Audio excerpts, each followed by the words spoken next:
Welcome to political మిర్చి. తెలంగాణలో జరిగిన మున్సిపల్ ఎన్నికలన్నీ ఒక ఎత్తైతే ఆ ఊళ్ళో మాత్రం ఏకంగా యుద్ధమే జరిగింది. అన్ని చోట్ల ఎన్నికలు ముగిసి పాలక వర్గాలు ఏర్పడ్డా అక్కడ మాత్రం మున్సిపల్ చైర్మన్ ఎన్నిక ఇప్పటిదాకా జరగలేదంటే పరిస్థితిని అర్థం చేసుకోవచ్చు అంటున్నారు. అయితే ఎట్టకేలకు ఏప్రిల్ 4న అక్కడ ఎన్నిక నిర్వహణకి నోటీస్ జారీ అయింది. ఈ మేరకు ఎన్నికల కమిషన్ ఉత్తర్వులు కూడా జారీ చేసింది. మరి ఆ రోజైనా ప్రశాంతంగా ఎన్నిక జరుగుతుందా లేక అధికార ప్రతిపక్షాల మధ్య మళ్లీ పోరికి తెరలేస్తుందా? ఇంతకీ ఏదా మున్సిపాలిటీ? చూసేందుకు చిన్న పురపాలక సంఘం, కానీ తెలంగాణలోని అతిపెద్ద రాజకీయ రణరంగం. చైర్మన్ సీట్ కోసం హాట్ ఫైట్. క్యాతన్పల్లి మున్సిపల్ లొల్లి. ఏప్రిల్ 4న ఏం జరగనుంది? క్యాతన్పల్లి మంచిర్యాల జిల్లా చెన్నూరు నియోజకవర్గంలో 22 వార్డులతో ఉండే మున్సిపాలిటీ. సంఖ్యాపరంగా చిన్నదే అయినా రాష్ట్ర స్థాయిలో సంచలనాలకు, ఆందోళనలకు కేర్ ఆఫ్ అడ్రస్ గా మారింది. మున్సిపల్ ఎన్నికల నోటిఫికేషన్ విడుదలైంది మొదలు ఎన్నికల పోలింగ్, కౌంటింగ్, ఫలితాల ప్రకటన, చైర్పర్సన్ ఎన్నిక నిర్వహణ వరకు అది కథన రంగాన్ని తలపించింది.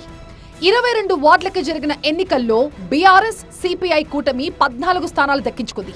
అధికార కాంగ్రెస్ కేవలం 7 వార్డులకు పరిమితమైంది. అక్కడితో కథ ముగిసిపోలేదు. అక్కడే అసలు కథ మొదలైంది. అది మంత్రి వివేక్ వెంకటస్వామి ఇలాఖా కావడం.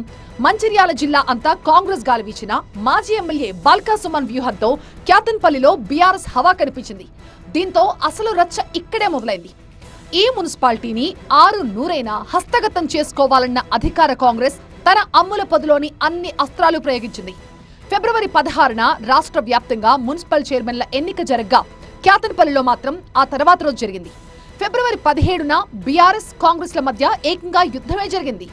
మంత్రి వివేక్ కాన్వాయ్ పై రాళ్ల దాడి, బీఆర్ఎస్ లీడర్లు, క్యాడర్ పై కాంగ్రెస్ నేతల దాడితో క్యాతన్పల్లి రణరంగంలా మారింది. ఎలాగోలా కౌన్సిల్ హాల్ కి చేరుకున్న బీఆర్ఎస్, సిపిఐ కౌన్సిలర్స్ ని మంత్రి వివేకన్ టీం ఇబ్బందికి గురి చేశారన్న ఆరోపణలొచ్చాయి. ఇక కౌన్సిల్ హాల్లో గందరగోళం చోటు చేసుకోవడంతో మెజారిటీ సభ్యులు ఉన్న బీఆర్ఎస్ కు ఎన్నికల అధికారులు అవకాశం ఇవ్వలేదన్న ఆరోపణలు వినిపించాయి. సమయం అయిపోయిందంటూ క్యాతన్పల్లి మున్సిపల్ చైర్మన్ ఎన్నికని అధికారులు వాయిదా వేశారు.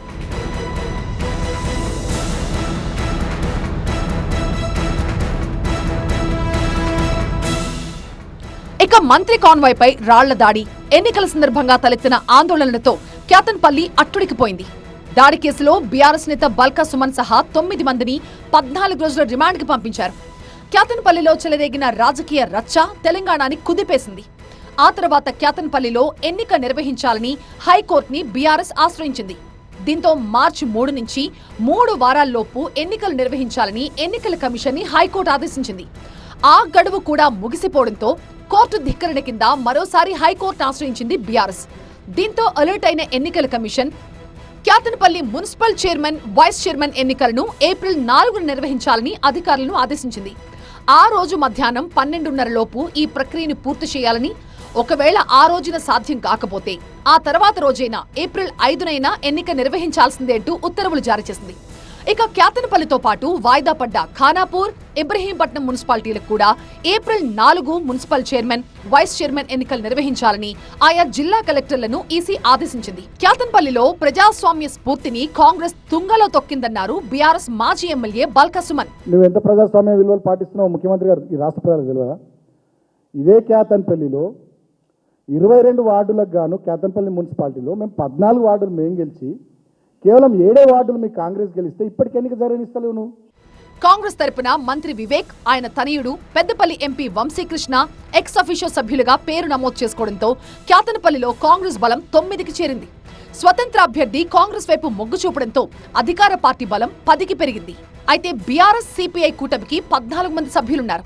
దీంతో ఏప్రిల్ 4న జరగనున్న ఎన్నికలో అధికార పార్టీ మరొకసారి తేలిపోతుందా, లేక గొడవలతో మళ్లీ పాత కథే పునరావృతమవుతుందా, లేక ఈ గొడవకి ఇంతటితో ఫుల్ స్టాప్ పెట్టాలని కాంగ్రెస్ చూస్తుందా అనేది ఉత్కంఠ రేపుతోంది. అయితే మంత్రి వివేక్ మాత్రం క్యాతన్పల్లిని ఎలాగైనా కైవసం చేసుకోవాలని చూస్తున్నారు. ఈ నేపథ్యంలో కోరంతో సంబంధం లేకుండా ఏ పార్టీకి ఎక్కువ మంది కౌన్సిలర్స్ ఉంటే వాళ్లదే పైచేయే అయ్యే అవకాశం ఉందట. మరి ఆ రోజు ఏం జరుగుతుందా అని తెలంగాణ మొత్తం ఊపిరి బిగబట్టి చూస్తోంది.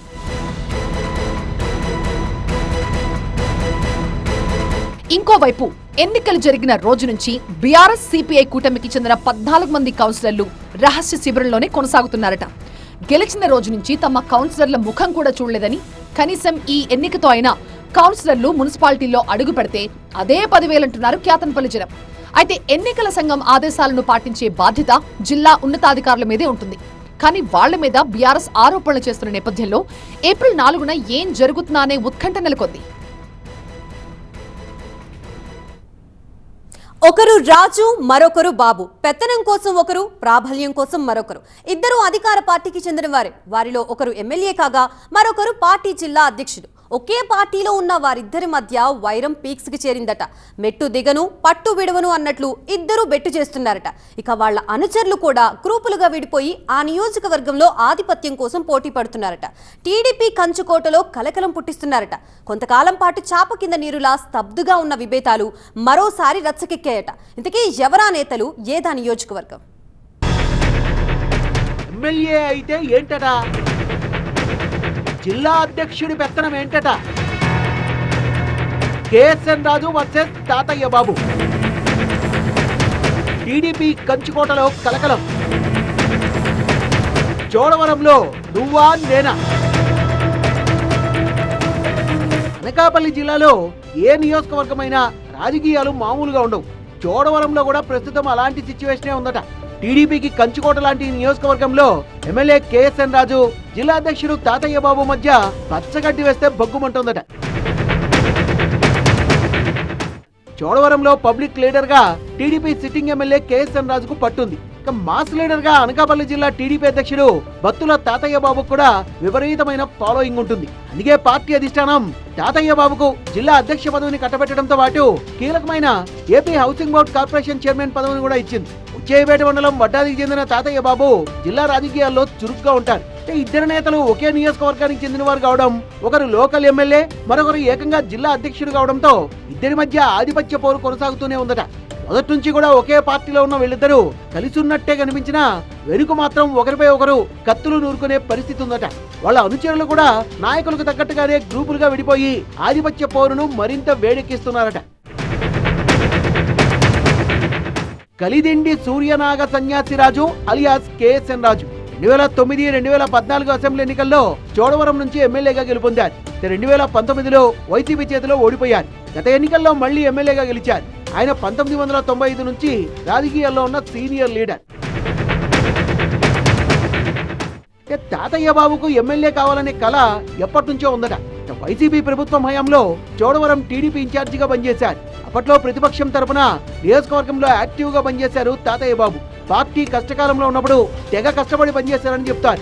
గత ఎన్నికల్లో చోడవరం నుంచి ఆయన టికెట్ ఆశించారు. సర్వేలో కూడా తాతయ్య బాబు పేరు వినిపించడంతో చోడవరం నియోజకవర్గం నుంచి టీడీపీ ఎమ్మెల్యే భర్తీగా ఆయన పేరు ఖరారైపోయిందని జోరుగా ప్రచారం కూడా జరిగింది. అందుకు తగ్గట్టుగానే ఎన్నికల కోసం తాతయ్య బాబు ప్రిపేర్ అయ్యారు. కూటమిలో భాగంగా అదే ప్రాంతానికి చెందిన జనసేన నేత కూడా రేసులో ఉన్నారు. కాపు సామాజిక వర్గానికి చెందిన తాతయ్య బాబుకు టికెట్ దాదాపుగా కన్ఫర్మ్ అయిందని చెప్తారు.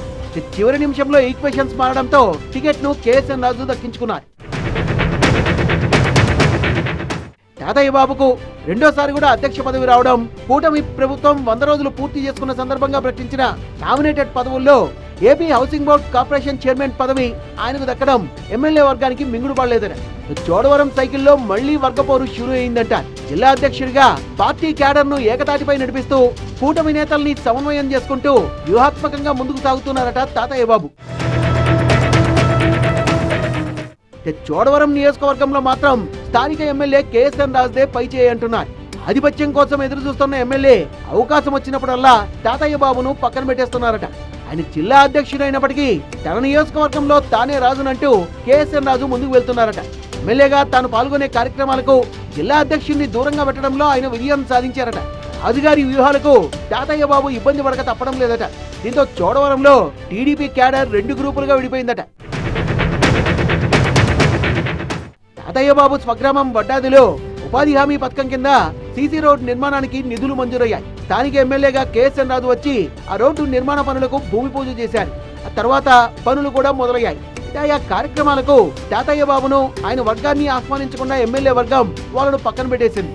పనులు ప్రారంభమైన నేపథ్యంలో తాతయ్య బాబు వర్గం రంగంలోకి దిగి పనులు జరగకుండా అడ్డుపడ్డారు. జిల్లా అధ్యక్షులు సొంత గ్రామంలో జరుగుతున్న పనులకు ఆయనకు సమాచారం ఇవ్వరా అంటూ ఎమ్మెల్యే కేఎస్ఎన్ రాజుపై మండిపడ్డారట. వాళ్లకు కౌంటర్ గా ఎమ్మెల్యే వర్గం కూడా రంగంలోకి దిగడంతో ఇరు వర్గాల మధ్య ఘర్షణ జరిగింది. అభివృద్ధి పనుల్ని అడ్డుకోవడం సరికాదని ఎమ్మెల్యే వర్గం అంటుంటే, పార్టీ కోసం ఎమ్మెల్యే గెలుపు కోసం కష్టపడ్డ తమకు కనీస సమాచారం లేకుండా పనులు ఎలా చేస్తారని తాతయ్య బాబు వర్గం కౌంటర్ ఇచ్చింది. ఎమ్మెల్యే జిల్లా అధ్యక్షుడి మధ్య జరుగుతున్న ఈ రచ్చతో టీడీపీకి కంచుకోట లాంటి చోడవరంలో పార్టీ 2 వర్గాలుగా చీలిపోయింది. చోడవరంలో ఈ గ్రూప్ పాలిటిక్స్ కు అధిష్టానం ఎలా చెక్ పెడుతుందో చూడాలి. రేపటి నుంచి ఏపీలో ఎన్టీఆర్ వైద్య సేవలు నిలిపివేస్తున్నట్టు నెట్వర్క్ ఆసుపత్రులు తెలిపాయి. ప్రభుత్వం నుంచి 3,000 కోట్ల బకాయిలు చెల్లింపులకి వారు డిమాండ్ చేస్తున్నారు. డిసెంబర్ నాటికి బకాయిలు తీర్చేస్తామన్న గత హామీని గుర్తు చేస్తుంది అసోసియేషన్. ప్రభుత్వ హామీని నిలబెట్టుకోకపోగా 3 నెలల్లో బకాయిల భారం మరింత పెరిగిందని నెట్వర్క్ ఆసుపత్రులు తెలుపుతున్నాయి. 2017 నాటి రేట్లతో ఎన్టీఆర్ వైద్య సేవ కష్టమని చెప్తున్నాయి ఆసుపత్రుల సంఘం ఆశ. ప్యాకేజీల సవరణ, బకాయిల చెల్లింపునికి పట్టుబడుతుంది ఆశ.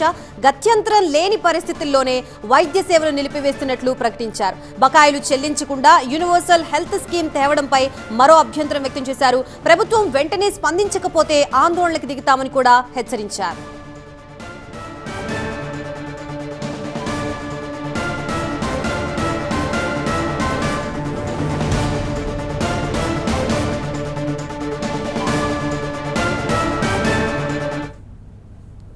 ఏపీలో నియోజకవర్గాల పునర్విభజనపై రాజకీయ పార్టీలో చర్చలు జోరుగా సాగుతున్నాయట. ఏపీలో 50% సీట్లు పెరుగుతున్నాయని అంచనా వేస్తున్నారు. దీంతో ఆ ఉమ్మడి జిల్లాలోని ఆల్ పార్టీల నేతల్లో ఆశలు ఆకాశాన్ని తాకుతున్నాయట. అక్కడ ఆల్రెడీ 12 అసెంబ్లీ సీట్లు ఉన్నాయి. అవి 18కి పెరిగితే తమకి టికెట్ వచ్చే ఛాన్స్ ఉందని వాళ్ళు బోలెడు ఆశలు పెంచుకున్నారట. దీంతో ఇప్పటి నుంచే కొత్త నియోజకవర్గాల్లో పాగా వేసేందుకు నేతలు ప్రయత్నాలు చేస్తున్నారట. అయితే ఈ వార్తలు సిట్టింగుల్లో కలవరం పెంచుతుంటే కొత్త నేతల్లో కేక పుట్టిస్తోందట. ఇక మహిళా రిజర్వేషన్లతో తమ సీటు గల్లంతవుతుందా అని మరికొందరు లీడర్లు బెంబేలెత్తిపోతున్నారట. ఇంతకీ ఏదా జిల్లా, ఎవరా నేతలు?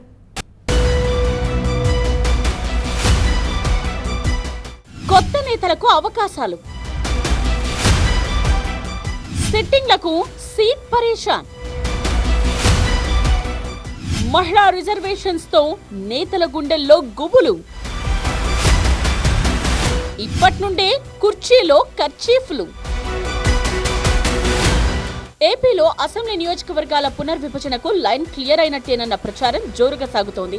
కులగణన తరువాత నియోజకవర్గాల పునర్విభజన జరగనుందట. దీంతో ఏపీలో ఇప్పుడున్న 175 అసెంబ్లీ నియోజకవర్గాలు 263కు పెరుగుతాయని అంచనా వేస్తున్నారు. రాబోయే సార్వత్రిక ఎన్నికలకు ముందే నియోజకవర్గాల పునర్విభజన పూర్తి చేసి పెరిగిన నియోజకవర్గాలతో ఎన్నికలకు వెళ్లాలని కేంద్రం భావిస్తోందట. ఈ నేపథ్యంలో ఉమ్మడి ప్రకాశం జిల్లాలో ఇప్పుడున్న 12 అసెంబ్లీ స్థానాలకు అదనంగా 6 అసెంబ్లీ నియోజకవర్గాలు పెరగనున్నాయని నేతలు లెక్కలు వేసుకుంటున్నారట. వైసీపీతో పాటు టీడీపీ, జనసేన, బీజేపీలతో కూడిన ఎన్డీఏ కూటమి ఏపీలో ప్రధాన రాజకీయ పార్టీలుగా ఉన్నాయి. ఇక కాంగ్రెస్, కమ్యూనిస్ట్ పార్టీలు అరకొర ఓటింగ్ శాతంతో అక్కడక్కడ తమ ఉనికిని చాటుకుంటున్నాయి. పునర్విభజనలో 50% అసెంబ్లీ స్థానాలు పెరిగితే అన్ని పార్టీల్లో ఉన్న ఆశావాహులకు ఛాన్స్ దక్కే అవకాశం ఉంది. గత అసెంబ్లీ ఎన్నికల్లో పోటీ చేసే అవకాశం రాని నేతలంతా ఇప్పుడు డీలిమిటేషన్ పైనే బోలెడు ఆశలు పెట్టుకున్నారట. ఉమ్మడి ప్రకాశం జిల్లా పరిధిలో మార్టూరు కేంద్రంగా ఒక అసెంబ్లీ స్థానం, ఒంగోలు రూరల్ పేరుతో ఒక నియోజకవర్గం, పశ్చిమ ప్రాంతంలో గతంలో రద్దయిన కంభం లేదా పొదిలి నియోజకవర్గాల్లో మరో స్థానం, వీటితో పాటు మరో 3 అసెంబ్లీ నియోజకవర్గాలు కొత్తగా వచ్చే అవకాశం ఉందంటున్నారు. ఉమ్మడి ప్రకాశం జిల్లాలో ప్రస్తుతం ఉన్న 12 అసెంబ్లీ సీట్లు పునర్విభజన తరువాత 18కి పెరుగుతాయంటున్నారు. వచ్చే ఎన్నికల నాటికి ఇది కార్యరూపం దాల్చే అవకాశం ఉండడంతో ఆశావాహులు ఇప్పటి నుంచే పావులు కదుపుతున్నారట.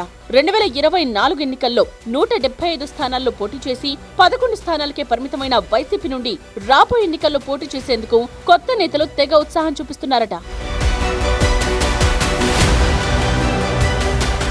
చివరిసారిగా 2007లో పునర్విభజన ప్రక్రియ చేపట్టగా 2009 నుంచి కొత్త అసెంబ్లీ నియోజకవర్గాలతో ఎన్నికలు నిర్వహించారు. మళ్లీ 20 ఏళ్ల తరువాత పునర్విభజన చేపట్టి పెరిగిన నియోజకవర్గాలతో కలిపి 2029లో ఎన్నికలు నిర్వహించనున్నట్టు సమాచారం. ఇక చట్టసభల్లో మహిళలకు 33% రిజర్వేషన్లు కూడా రాబోయే ఎన్నికల్లోనే అమలు చేస్తారంటున్నారు. దీంతో ఉమ్మడి ప్రకాశం జిల్లాలో 6 అసెంబ్లీ స్థానాలు మహిళలకు రిజర్వ్ అయ్యే అవకాశం ఉంది. దీంతో ఆయా స్థానాల్లో సిట్టింగ్లుగా ఉన్న పురుష ఎమ్మెల్యేల గుండెల్లో రైళ్లు పరిగెడుతున్నాయట. ఇక ఉమ్మడి జిల్లాలోని 3 ఎస్సీ రిజర్వ్ నియోజకవర్గాలు 6కు పెరుగుతాయని అంచనా వేస్తున్నారు. ఒంగోలు పార్లమెంట్ స్థానం పరిధిలో ప్రస్తుతం ఒంగోలు, కొండపి, కనిగిరి, మార్కాపురం, దర్శి, గిద్దలూరు, ఎర్రగొండపాలెం అసెంబ్లీ నియోజకవర్గాలున్నాయి. నియోజకవర్గాల పునర్విభజన తరువాత మార్కాపురం కేంద్రంగా మరో లోక్సభ స్థానం ఏర్పడే అవకాశాలున్నాయని చెప్తున్నారు. రాబోయే ఎన్నికల్లో పార్లమెంట్ నియోజకవర్గం పరిధిలో 7 అసెంబ్లీ స్థానాలు కాకుండా 5 అసెంబ్లీ నియోజకవర్గాలే ఉంటాయని ప్రచారం జరుగుతోంది. దీంతో ఒంగోలు పార్లమెంట్ స్థానం పరిధిలో ఒంగోల్, కందుకూరు, కొండపి, సంతనూతలపాడు, అద్దంకి అసెంబ్లీ నియోజకవర్గాలుంటాయట. మార్కాపురం కేంద్రంగా కొత్తగా ఏర్పడే పార్లమెంట్ స్థానం పరిధిలో మార్కాపురం, ఎర్రగొండపాలెం, గిద్దలూరు, కనిగిరి, దర్శి నియోజకవర్గాలుండే అవకాశం ఉందట. 2027 మార్చి నాటికి జనగణన పూర్తి కానున్న నేపథ్యంలో ఆ ప్రకారం అసెంబ్లీ సీట్ల విస్తరణ జరగనుందట. ప్రస్తుతం ఒక్కో అసెంబ్లీ నియోజకవర్గంలో సగటున 5 నుంచి 6 మండలాలున్నాయి. పునర్విభజన తర్వాత అవి 4 మండలాలకే పరిమితమవుతాయట. ఇక ఒంగోలు అసెంబ్లీ స్థానంలో జనాభా 3.50 లక్షలుండటంతో Ongole city, Ongole rural assembly స్థానాలు ఏర్పడే అవకాశం ఉందని చెప్తున్నారు. దీంతో ఆయా పార్టీల్లో సీనియారిటీ, సమర్థత ఉన్న ఇప్పటిదాకా ఎమ్మెల్యేగా పోటీ చేసేందుకు అవకాశం లేని నేతలకు అసెంబ్లీ సీట్ల పెంపు వరం కానుందంటున్నారు. సెన్సడైన్ నుంచి ఇవాల్టి ఓరల్ హెల్త్ టిప్ చూద్దాం. మీకంటే మీ దంతాల వయసు ఎక్కువగా అవుతుందా? నిజానికి ఆహారం, పానీయాల్లో ఉండే యాసిడ్ మీ దంతాల ఎనామిల్ని దెబ్బతీయడం వల్ల వాటి వయసుని పెంచుతాయి. అందువల్ల మీ దంతాల్ని రక్షించుకోవడానికి ప్రతిరోజు స్పెషలైజ్డ్ టూత్ పేస్ట్ని ఉపయోగించండి. ఇది మీ ఎనామిల్ని సురక్షితంగా ఉంచుతుంది. ఈ వరల్డ్ ఓరల్ హెల్త్ డే సందర్భంగా don't let your teeth age before you do. Take the first step and check your dental age.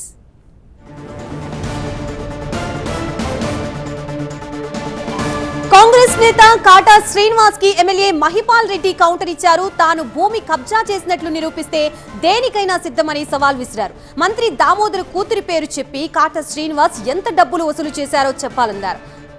Fake మాటలు మాట్లాడితే తగిన గుణపాఠం చెప్తామని హెచ్చరించారు. నా మైనింగ్ విషయంలో మళ్ళొకసారి చెప్తూ నాతోటి ఏమన్నా మా సంతోష్ సాయితో ఏమన్నా తప్పు జరిగితే దాని అధికారులతో రెటిఫై చేసుకుంటా, ఎక్కువ కొట్టినట్టుంటే పెనాల్టీ కడతా. సిద్ధంగా ఉన్నా, తప్పును ఒప్పుకోవడానికి సిద్ధంగా ఉన్నది.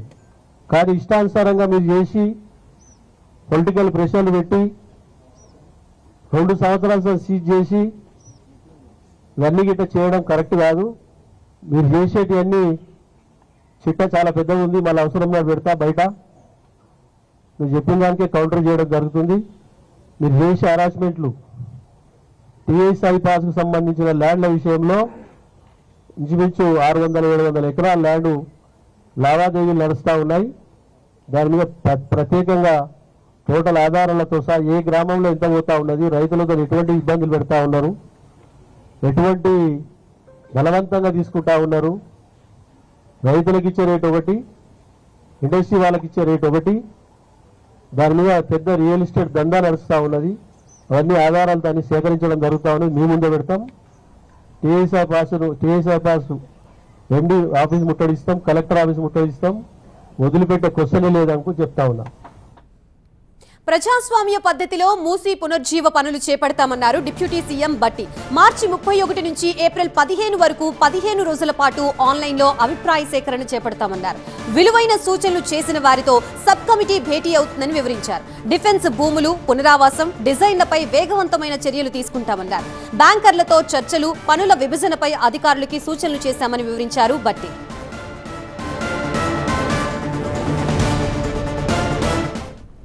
పార్టీనే తనకి పంచ ప్రాణాలంటున్నారు ఆ సీనియర్ నేత. అనడమే కాదు, ప్రతిపక్షంలో ఉన్న 10 ఏళ్లు ఉమ్మడి జిల్లాలో పార్టీని తన ప్రాణంలా కాపాడుకుంటూ వచ్చారని పేరు తెచ్చుకున్నారు. కష్టకాలంలో పార్టీని కాపాడుకున్నారు. అధికారంలోకి వచ్చాక కూడా అహర్నిశలు కృషి చేస్తున్నా ఇప్పటికైనా తనని గుర్తించండి అంటున్నారు ఆయన. ఆరోగ్యం సహకరించకపోయినా పార్టీని కాపాడుకుంటూ ప్రతిపక్షాలకి అవకాశమే లేకుండా వరుస విజయాలతో కాంగ్రెస్ ని జెట్ స్పీడ్ లో నడిపిస్తున్నారు. మంత్రి పదవికి ఇంతకంటే అర్హతలు కావాలా అంటున్నారు. ఆయనకి మంత్రి పదవి ఇవ్వాలని ఉమ్మడి జిల్లా కాంగ్రెస్ క్యాడర్ ముక్త కంఠంతో కోరుకుంటోంది. అయితే అధిష్టానం కనికరించడం లేదా? ఎవరా సీనియర్ నేత? ఏంటా లాయర్ కదా? ఇస్తే మంత్రి పదవి ఇవ్వండి, ఎమ్మెల్యేగా అయినా ఉంటా, నామినేటెడ్ పోస్ట్ మాత్రం వద్దే వద్దు. కానీ నేనున్నానని మాత్రం గుర్తించండి. ప్రేమసాగర్ రావు అంటేనే కాంగ్రెస్, కాంగ్రెస్ అంటేనే ఆయన. అంతలా పార్టీ క్యాడర్ ప్రజలతో మమేకమయ్యారు మంచిర్యాల ఎమ్మెల్యే ప్రేమసాగర్ రావు. గత అసెంబ్లీ ఎన్నికల నుంచి మొదలు పెడితే నిన్న మొన్నటి మున్సిపల్ ఎన్నికల వరకు కాంగ్రెస్ పార్టీని ప్రతిపక్షాలకు అందనంత ఎత్తులో ఉంచుతూ వచ్చిన నేతగా పేరు తెచ్చుకున్నారు. ఆయన నియోజకవర్గంలో మాత్రమే కాదు, ఉమ్మడి ఆదిలాబాద్లోని 10 నియోజకవర్గాల్లో తన మార్కేంటో చూపిస్తూ వచ్చారట. గత 10 ఏళ్ల బీఆర్ఎస్ పాలనలో ఉమ్మడి జిల్లాలో కాంగ్రెస్ క్యాడర్ను కాపాడుకుంటూ పార్టీకి శ్రీరామ రక్షగా నిలిచారు. కాంగ్రెస్ అధికారంలోకి రాకుండా పోతుందా, ఇంత నిబద్ధతతో పనిచేస్తున్నా తనకు మంత్రి పదవి ఇవ్వకుండా పోతుందా అనుకున్నారట. అయితే హస్తం పార్టీ అధికారంలోకి వచ్చిందే కానీ ఆయనకు మాత్రం ఆశించిన పదవి దక్కలేదు. కాంగ్రెస్ అధికారంలోకి వచ్చిన వెంటనే కేబినెట్ లో తనకు బెర్త్ కన్ఫర్మ్ అనుకున్న ప్రేమసాగర్ రావు ఆశలు నెరవేరలేదు. కనీసం మంత్రివర్గ విస్తరణలో అయినా ఛాన్స్ దక్కుతుందేమో అని ఆశపడ్డ ఆయనకు మారిన రాజకీయ పరిణామాలు, పొలిటికల్ ఈక్వేషన్స్ షాక్ ఇచ్చాయట. ఉమ్మడి ఆదిలాబాద్ జిల్లా కోటలో మంత్రి పదవి, చెన్నూరు ఎమ్మెల్యే గడ్డం వివేక్ దక్కడంతో నిరాశకు గురయ్యారట ప్రేమసాగర్ రావు. ఇంతలోనే ఆయన ఆరోగ్యం క్షీణించడం, దాదాపు 3 నెలలు ఆసుపత్రికే పరిమితం కావడంతో కాంగ్రెస్ క్యాడర్ ఆందోళన చెందింది.